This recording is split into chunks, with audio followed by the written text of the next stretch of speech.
رسول کریم صلی اللہ علیہ وسلم سے چوہے کے بارے میں پوچھا گیا جو گھی میں گر گیا تھا۔ فرمایا اس کو نکال دو اور اس کے آس پاس کے گھی کو نکال پھینکو اور اپنا باقی گھی استعمال کرو۔ صحیح بخاری حدیث نمبر 235۔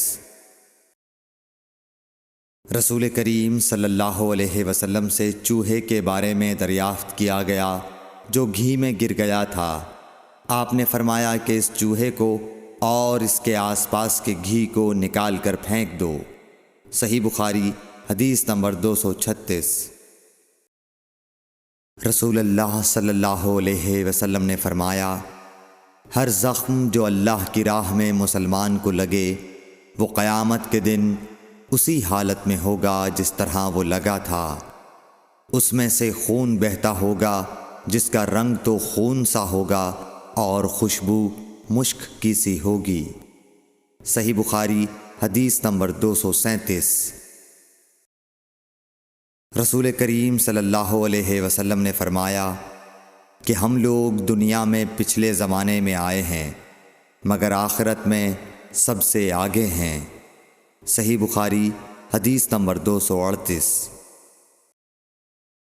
رسول اللہ صلی اللہ علیہ وسلم نے فرمایا کہ تم میں سے کوئی ٹھہرے ہوئے پانی میں جو جاری نہ ہو پیشاب نہ کرے پھر اسی میں غسل کرنے لگے، یعنی یہ ادب اور نظافت کے خلاف ہے کہ اسی پانی میں پیشاب کرنا اور پھر اسی سے غسل کرنا۔ صحیح بخاری حدیث نمبر 239۔ ایک دفعہ رسول کریم صلی اللہ علیہ وسلم کعبہ شریف میں سجدے میں تھے۔ ایک دوسری سند سے رسول اللہ صلی اللہ علیہ وسلم کعبے کے نزدیک نماز پڑھ رہے تھے اور ابو جہل اور اس کے ساتھی بھی وہیں بیٹھے ہوئے تھے، تو ان میں سے ایک نے دوسرے سے کہا کہ تم میں سے کوئی شخص ہے جو قبیلے کی جو اونٹنی ذبح ہوئی ہے اس کی اوجڑی اٹھا لائے اور لا کر جب محمد صلی اللہ علیہ وسلم سجدے میں جائیں تو ان کی پیٹھ پر رکھ دے۔ یہ سن کر ان میں سے ایک سب سے زیادہ بدبخت آدمی اٹھا اور وہ اوجڑی لے کر آیا اور دیکھتا رہا۔ جب آپ نے سجدہ کیا تو اس نے اس اوجڑی کو آپ کے دونوں کندھوں کے درمیان رکھ دیا۔ عبداللہ بن مسعود کہتے ہیں میں یہ سب کچھ دیکھ رہا تھا مگر کچھ نہ کر سکتا تھا، کاش اس وقت مجھے روکنے کی طاقت ہوتی۔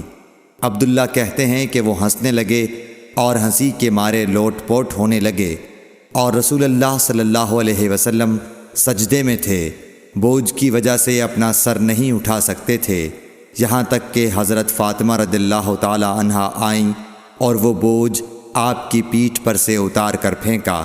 تب آپ نے سر اٹھایا، پھر 3 بار فرمایا یا اللہ تو قریش کو پکڑ لے۔ یہ بات ان کافروں پر بہت بھاری ہوئی کہ آپ نے انہیں بد دعا دی۔ عبداللہ کہتے ہیں کہ وہ سمجھتے تھے کہ اس شہر مکے میں جو دعا کی جائے وہ ضرور قبول ہوتی ہے۔ پھر آپ نے ان میں سے ہر ایک کا جدا جدا نام لیا کہ اے اللہ ان ظالموں کو ضرور ہلاک کر دے۔ ابو جہل، عتبہ بن ربیعہ، شیبہ بن ربیعہ، ولید بن عتبہ، امیہ بن خلف اور عقبہ ابن ابی معیط کو۔ 7ویں آدمی کا نام بھی لیا مگر مجھے یاد نہیں رہا۔ اس ذات کی قسم جس کے قبضے میں میری جان ہے کہ جن لوگوں کے بد دعا کرتے وقت آپ نے نام لیے تھے میں نے ان کی لاشوں کو بدر کے کنویں میں پڑا ہوا دیکھا۔ صحیح بخاری حدیث نمبر 240۔ حضرت انس رضی اللہ تعالی عنہ روایت کرتے ہیں کہ رسول اللہ صلی اللہ علیہ وسلم نے ایک مرتبہ اپنے کپڑے میں تھوکا۔ صحیح بخاری حدیث نمبر 241۔ رسول کریم صلی اللہ علیہ وسلم نے فرمایا کہ پینے کی ہر وہ چیز جو نشہ لانے والی ہو حرام ہے۔ صحیح بخاری حدیث نمبر 242۔ سہل بن سعد ساعدی سے سنا کہ لوگوں نے ان سے پوچھا اور میں اس وقت سہل کے اتنا قریب تھا کہ میرے اور ان کے درمیان کوئی دوسرا حائل نہ تھا کہ رسول اللہ صلی اللہ علیہ وسلم کے احد کے زخم کا علاج کس دوا سے کیا گیا تھا۔ انہوں نے کہا کہ اس بات کا جاننے والا اب مجھ سے زیادہ کوئی نہیں رہا۔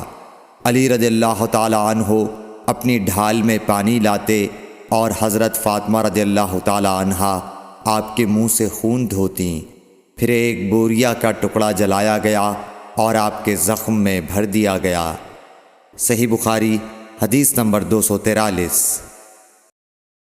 ابو بردہ اپنے باپ سے نقل کرتے ہیں کہ میں ایک مرتبہ رسول کریم صلی اللہ علیہ وسلم کی خدمت میں حاضر ہوا تو میں نے آپ کو اپنے ہاتھ سے مسواک کرتے ہوئے پایا اور آپ کے منہ سے او او کی آواز نکل رہی تھی، اور مسواک آپ صلی اللہ علیہ وسلم کے منہ میں تھی جس طرح آپ قے کر رہے ہوں۔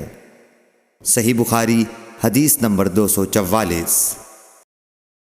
رسول کریم صلی اللہ علیہ وسلم جب رات کو اٹھتے تو اپنے منہ کو مسواک سے صاف کرتے۔ صحیح بخاری حدیث نمبر 245۔ رسول کریم صلی اللہ علیہ وسلم نے فرمایا کہ میں نے دیکھا کہ خواب میں مسواک کر رہا ہوں تو میرے پاس 2 آدمی آئے، ایک ان میں سے دوسرے سے بڑا تھا، تو میں نے چھوٹے کو مسواک دے دی، پھر مجھ سے کہا گیا کہ بڑے کو دو، تب میں نے ان میں سے بڑے کو دی۔ صحیح بخاری حدیث نمبر 246۔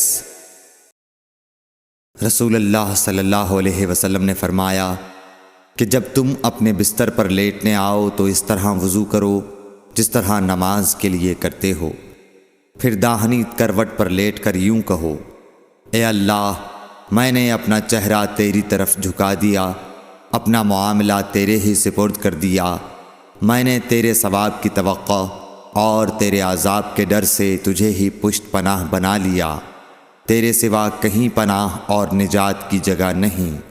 اے اللہ، جو کتاب تو نے نازل کی میں اس پر ایمان لایا، جو نبی تو نے بھیجا میں اس پر ایمان لایا، تو اگر اس حالت میں اسی رات مر گیا تو فطرت پر مرے گا، اور اس دعا کو سب باتوں کے آخر میں پڑھ۔ حضرت برا کہتے ہیں کہ میں نے رسول اللہ صلی اللہ علیہ وسلم کے سامنے اس دعا کو دوبارہ پڑھا۔ جب آمنت بکتابک الذی انزلت پر پہنچا تو میں نے ورسولک کا لفظ کہہ دیا۔ آپ نے فرمایا نہیں، یوں کہو ونبیک الذی ارسلت۔ صحیح بخاری حدیث نمبر 247۔